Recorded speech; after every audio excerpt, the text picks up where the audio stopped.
Yeah, I'm so cuzzed out. And you already know me, homie. You can't really clone me unless you hold me and you fold me. Welcome to Watch Mojo, and today we're counting down our picks for the top 20 ridiculous Shia LaBeouf moments. Drinking and driving is one thing, but drinking and shopping, yeah, that's another. just as bad. It's just as bad. Just as bad. Just yeah. as bad. He will not divide us! Do it! Just do it! For this list, we'll be looking at the funniest, most bizarre, and eyebrow-raising events featuring or about actor Shia LaBeouf. What was your favorite moment? Be sure to let us know in the comments. Number 20, Shia as Spicoli. It's Shia LaBeouf. Hey, it's me! The coronavirus pandemic is obviously terrible, but it did provide us with some great virtual reunions and table readings. You see the sign? Can you just come on? Are you just come? On September 17, 2020, various celebrities took part in a live table read of Fast Times at Ridgemont High for Sean Penn's charity CORE. Despite hosting a ton of big names including Matthew McConaughey, Morgan Freeman, Jennifer Aniston, and Brad Pitt, Shia LaBeouf utterly stole the show with his rendition of famed stoner Jeff Spicoli. Okay, all right, well, listen, I'll tell you what, my father fixes televisions. And so many tools. LaBeouf filmed in a parked car and appeared shirtless, with neon sunglasses and a prop joint we aren't convinced was a prop. Penn, who played Spicoli in the film, was certainly loving it. He stopped to take a hit from his bong, all the while talking on the phone. Hey, but what's in this stuff you put in here? Beautiful. Number 19, Elevate. LaBeouf is well known for his bizarre performance art pieces, and Elevate was one of the best. Hi, Amanda and Rodrigo. Nice to meet you. Thank you. Yeah, you're welcome. As the title suggests, this art piece saw LaBeouf and fellow artists Luke Turner and Nasta Said-Runco spend 24 hours inside an elevator at Oxford University. The event was live streamed on YouTube, and as per its description, it was meant to form an extended, expansive, and egalitarian Oxford Union address. Anyone was welcome to join the performance artists inside the elevator, and many did. Everyone says, "Oh, we'll be 5 minutes." Yeah, No one is even close to 5 minutes. Yeah, they say they will take just a picture and leave. A wide array of topics were discussed, and LaBeouf was down to earth while chatting with visitors. It was actually a good time. Well, as good a time as 24 hours inside an elevator can be. Number 18, Cannibal Shia. Living in the woods, Shia LaBeouf. Killing for sport, Shia LaBeouf. Eating all the bodies. Actual cannibal Shia LaBeouf. Actor, director, performing artist, and cannibal. Uploaded onto SoundCloud in 2012, the song Shia LaBeouf was written by Rob Cantor and details a fictional encounter with the actor in the woods at night. He's following you, about 30 feet back. He gets down on all fours and breaks into a sprint. He's gaining on you. Shia LaBeouf.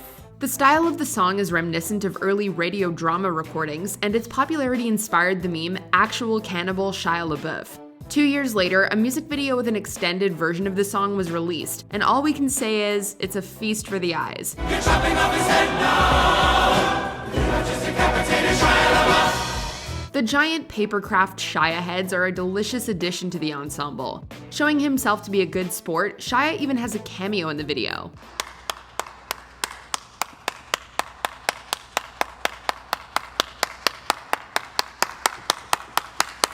Number 17, Walgreens arrest. I wish to stay with the boy, if that is his choice.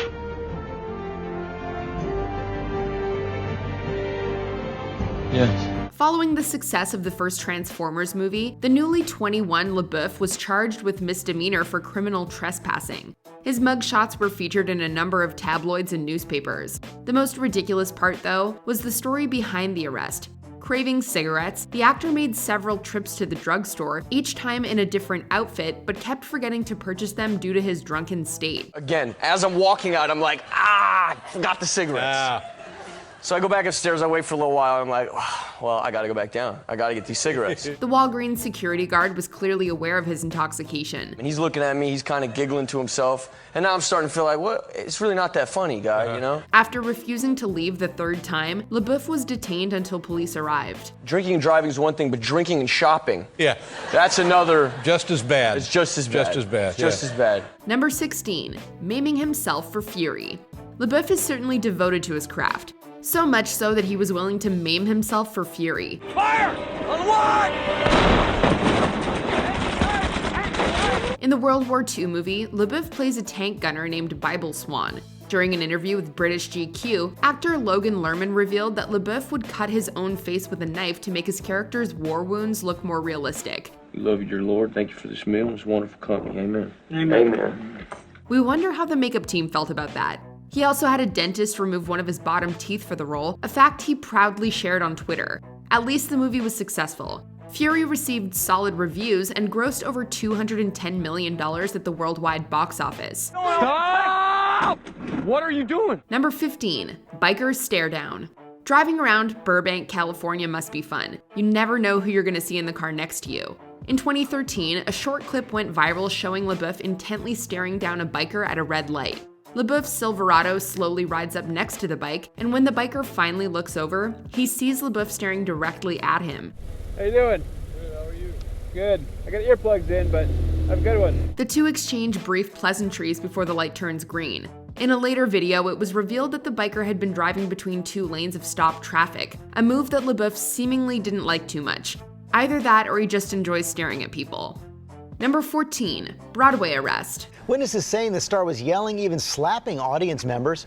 Shia might have learned not to drink and shop from the Walgreens incident, but not to abstain during other public appearances. I thought he was working on a roll or something. He just walked up to the bar inside of Cabaret and grabbed a strawberry and fed it to some woman off of her plate and then tipped the bartender and ran out. In 2014, the actor was arrested for disorderly conduct and criminal trespassing during a performance of Cabaret in New York. You seem to have gone crazy since the last time I saw you. Is that true? It does seem that way, doesn't it? Yeah. Yeah. Yeah, I guess I have. LaBeouf later gave a detailed account of the events that led up to his arrest on Jimmy Kimmel, describing how he grabbed the butt of Alan Cumming as the actor was performing in the musical. He's smoking a cigarette, so I go, oh, he's got kind of party, perfect. I want to have a cigarette too, so I'm packing my cigarettes, I pull the cigarette out, I'm smoking a cigarette, and these women, they want nothing to do with me. Nobody wants nothing to do with me, but I don't see them. I'm just seeing Allen Iverson in leather pants. Cumming gave his own version of the incident on Conan and described the sense of unease in the room while also sympathizing with LaBeouf. And I thought he'd made a very good recovery. And he did say that the reason he did it was that I was the sexiest man he'd ever seen, so. Number 13, Shia, Seagulls, Sardines, and the Sea. When the seagulls follow the trawler, it is because they think sardines will be thrown into the sea. A cryptic message or the ramblings of a troubled man. During a press conference for the movie Nymphomaniac, Shia was asked about his decision to star in a movie that featured multiple sex scenes. LaBeouf replied by quoting former footballer Eric Cantona, who replied with the line about seagulls and sardines during a press conference in 1995. When the seagulls follow the trawler, it's because they think sardines will be thrown into the sea. Cantona's comment was perhaps likening the media to pests, although the meaning of his words is debated. LaBeouf faithfully recreated Cantona's delivery before leaving his own panel, baffling everyone in attendance. Thank you very much.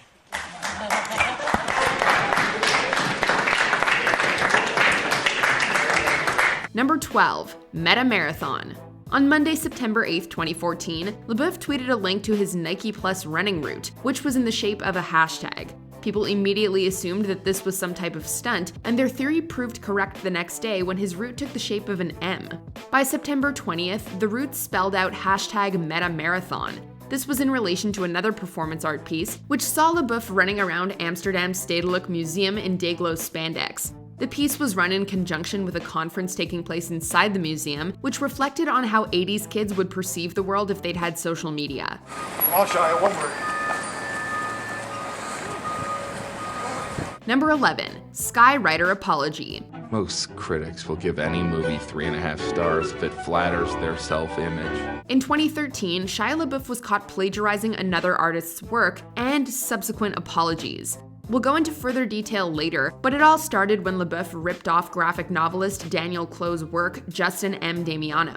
On New Year's Day 2014, LaBeouf commissioned a skywriting company to fly over Los Angeles with a massive banner reading, "I am sorry, Daniel Close." While it was visible within a 10 to 15 mile radius, Close resides in the San Francisco Bay Area. A company rep told The Hollywood Reporter that LaBeouf was pleased with the outcome, saying, quote, "He did get a lot of PR from it." So he took to the skies, he posted a picture on his Twitter account Shia LaBeouf did, and he says, "I am sorry, Daniel Close," and he did this over Hollywood. Number 10, refusing to shower. As it turns out, LaBeouf was none too popular on the set of Fury. It wasn't a personal thing, and it wasn't all the freaky face carving. He was just really stinky. Always get some chow and do what you can about the mechanical issues. We can't do shit about mechanical issues. Where are you going? An insider with knowledge of the movie's production told the Daily Mail that LaBeouf had stopped cleaning himself to feel more in tune with his dirty character. This reportedly infuriated much of the cast and crew, including his co-star Brad Pitt and director David Ayer. LaBeouf was continuously warned to clean himself up, and it eventually proved so bad that he was moved and sequestered to a nearby bed and breakfast, away from everyone else. Number 9, freestyling.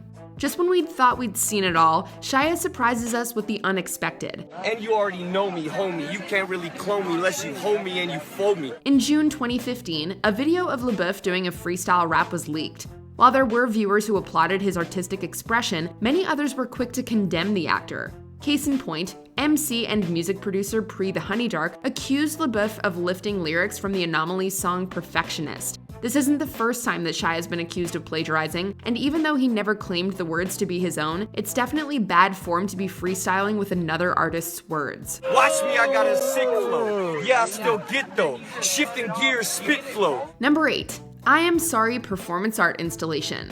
A few days after strange behavior at the Nymphomaniac press conference and premiere, more on that later, LaBeouf staged a performance at an LA art gallery titled I Am Sorry.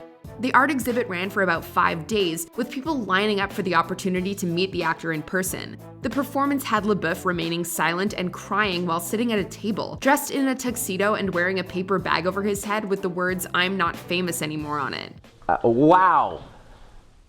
Okay, it's you. Visitors were given the option to use props made available at the art installation, including a ukulele, a bottle of Jack Daniels, and an Indiana Jones whip. While many ridiculed LaBeouf's stunt for being desperate and pretentious, others expressed empathy and admiration. It was trippy, and everyone thinks he's so crazy, but it seemed like the least crazy thing I've seen him do in a while. Number 7, GoPro interview.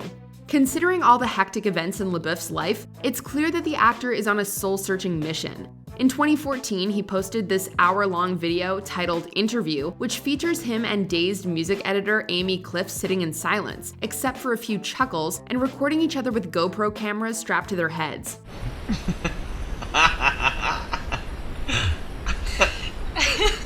Prior to the interview, LaBeouf and Cliff had corresponded through email, and it was the actor's idea that they meet in person without speaking. At times, the silence is awkward, but it's also openly honest and intriguing to watch. It would probably have been less unnerving if he blinked more.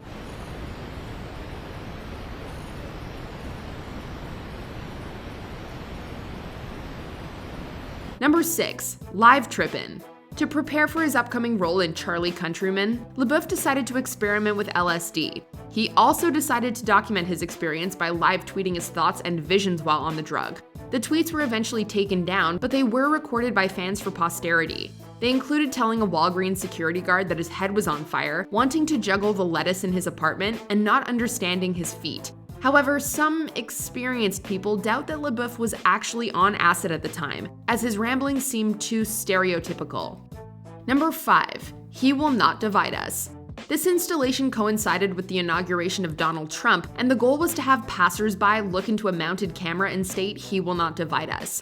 He will not divide us! It was meant to remain outside the Museum of the Moving Image in New York for all 4 years of Trump's presidency. It lasted about a month. The museum decided to cancel the project, calling it a flashpoint for violent confrontations, although LaBeouf and his collaborators blamed political pressure. He will not divide us. He will not divide us. The piece was relocated to New Mexico and again to Tennessee, where it took the form of a flag. However, the flag was taken down by 4chan users who had it found by studying passing flights. Following a nearby fire, the piece was relocated to Europe, with the performers stating, quote, "America is simply not safe enough for this artwork to exist." Number 4, chasing a homeless man. Apparently, if LaBeouf isn't staring down bikers in the streets of Burbank, he's chasing homeless people through the streets of New York. Before his famous cabaret arrest, LaBeouf was photographed chasing a homeless man, with witnesses reporting that the scuffle was over a hat. And I go outside to have a cigarette, and there's this homeless man out there. And same thing I'm working on here is this homeless Marine. LaBeouf allegedly believed that the hat was his and was attempting to get it back. He later appeared on Jimmy Kimmel and told the story. He'd been drinking a lot of whiskey and began talking to the homeless Marine. But when a woman took pictures of LaBeouf, the man freaked out and ran away. LaBeouf chased after him, wanting to calm him down, and persisted despite the man continuing to flee. So I start running after him. And I'm trying to calm this homeless man down in the middle of Times Square. And he don't want nothing to do with me, but I'm not giving up. Number 3, just do it. Do it! Just do it! A clever Nike ad? Nope, just Shia yelling at you to do whatever it is that you're putting off and make your dreams come true. This viral Just Do It motivational speech is actually an excerpt from a collaborative video art project titled Introductions for a London Arts College. What are you waiting for? Do it! Just do it! The original video contains over 30 short pieces, with LaBeouf performing in front of a green screen with props. Sometimes I forget what your bike looks like. Just Do It is a hit not only for its inspirational message and Shia's exaggerated body movements, but also for it being cleverly incorporated in YouTube videos and iconic movie scenes after its online release, providing the internet with an entertaining new meme and hours of fun. Yesterday, you said tomorrow, so just do it! Number 2, serial plagiarist.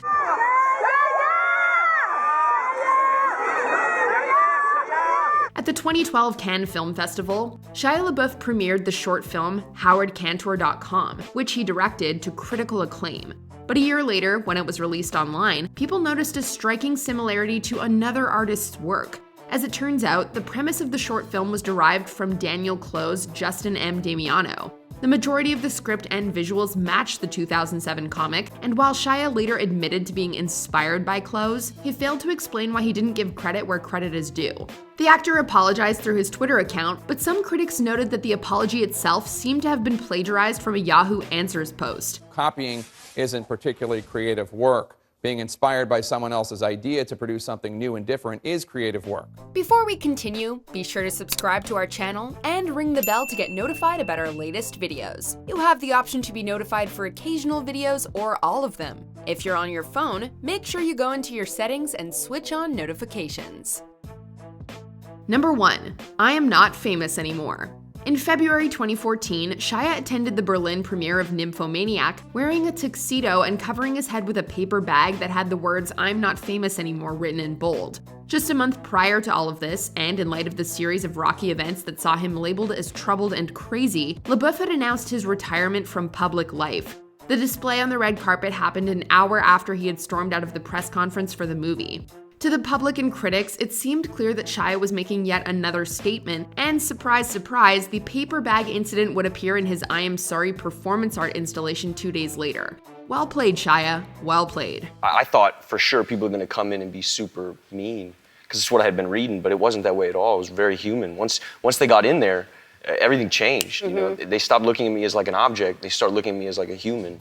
Do you agree with our picks? Check out this other recent clip from WatchMojo, and be sure to subscribe and ring the bell to be notified about our latest videos.